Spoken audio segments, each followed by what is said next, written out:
What's up, 10th grade? Hope you guys are doing well. Hope you guys are staying safe. I know that these last couple of weeks have been quite different, to say the least. I know that it has been very challenging, but the good thing about everything, including bad things or not so good things or negative things or however you guys want to say it, is that even they have an end. And I know that pretty soon this is all going to be over with and done, and we're going to be, seeing each other and laughing and cracking jokes like we always did in class. But nonetheless, the show must go on, and of course, this is me, your favorite teacher, so let's get started with this week's assignment. We are going to be on section 4.5, which is actually page 266. And in this video, I'm just going to go over example number 1. Even though it's one example, there are 4 different types of problems in this example. And then at the end, I'm going to direct you to the guided practice on page 266, where you're going to answer the exercises. So with that in mind, today's topic is solving quadratic equations by using square roots. Now, square roots is not something that is new to you. It's actually quite old. And we've talked about exercises that have perfect square roots, like, for example, the square root of 25 is 5, and other types of square root problems. In Algebra 1, you're very briefly introduced to them. Here in Algebra 2, we're going to go over some of the rules for working with square root exercises, okay? And with that in mind, guys, let's go then straight to page 266, example number 1. In example number 1, we have 4 different types of square roots. So what we're actually going to do is we're going to practice some of the square root properties. Now, I'm not going to go over all the square root properties, but if you do need to direct yourself, you can go to page 266. At the top of page 266, there's a little table, and in that table you have the first 4 basic properties of square roots, and the other we're going to discuss them in the next example in the next video. So the first exercise that we have is example 1a, and we're going to look for the square root of 80. Now, one of the properties of square root states that I can actually turn a square root into a multiplication problem. In other words, I can turn the square root of 80 into a multiplication problem, separate it into 2 different square roots as a multiplication.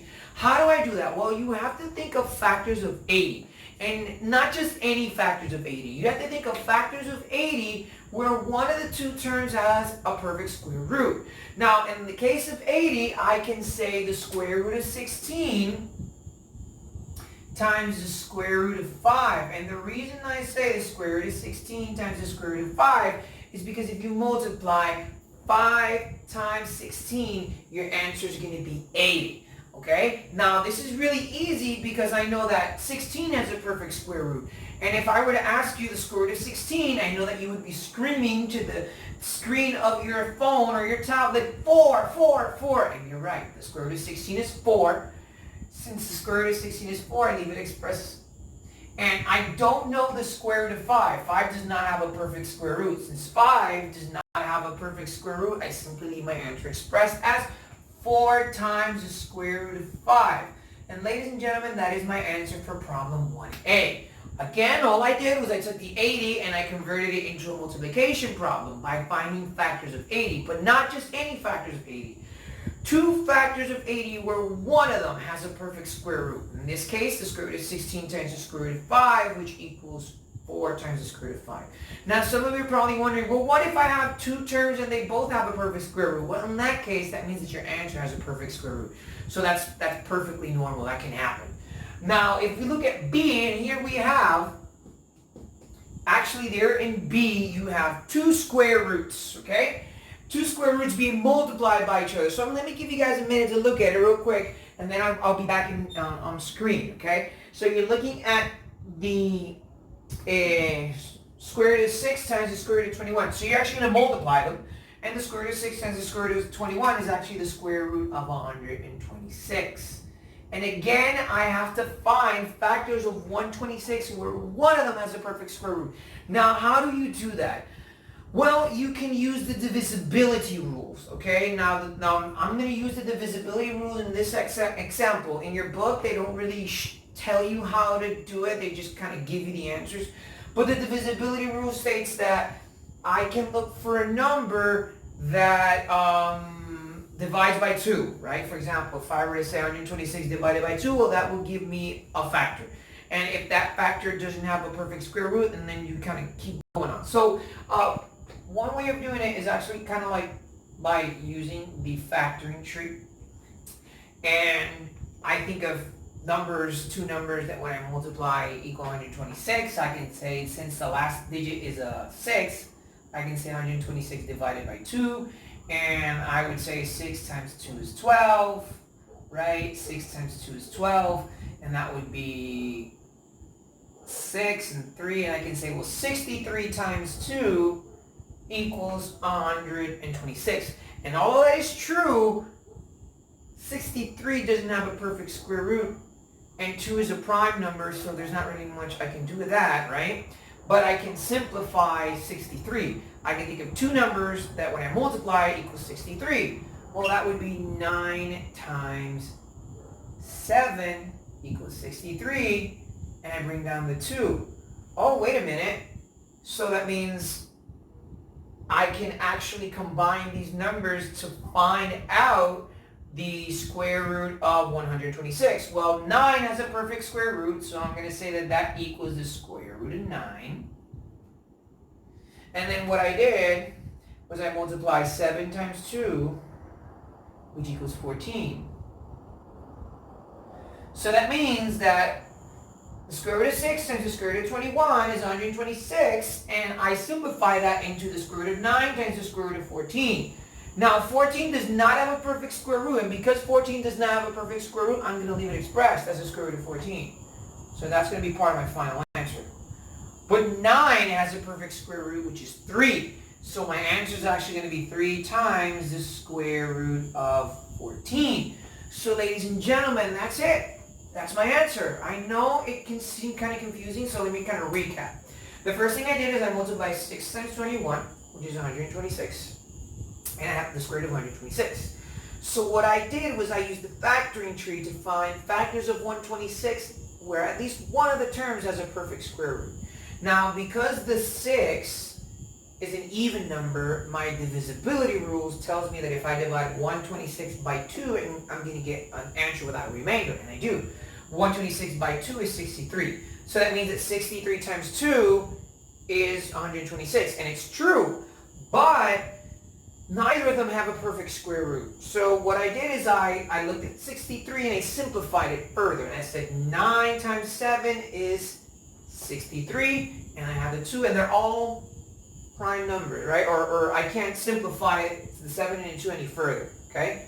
I know that the square root of 9 is a perfect square root, so I just simply move the square root of 9 on this side, and then I just multiply 7 times 2, and it's 14. So that means that the square root of 9 times the square root of 14 equals the square root of 126.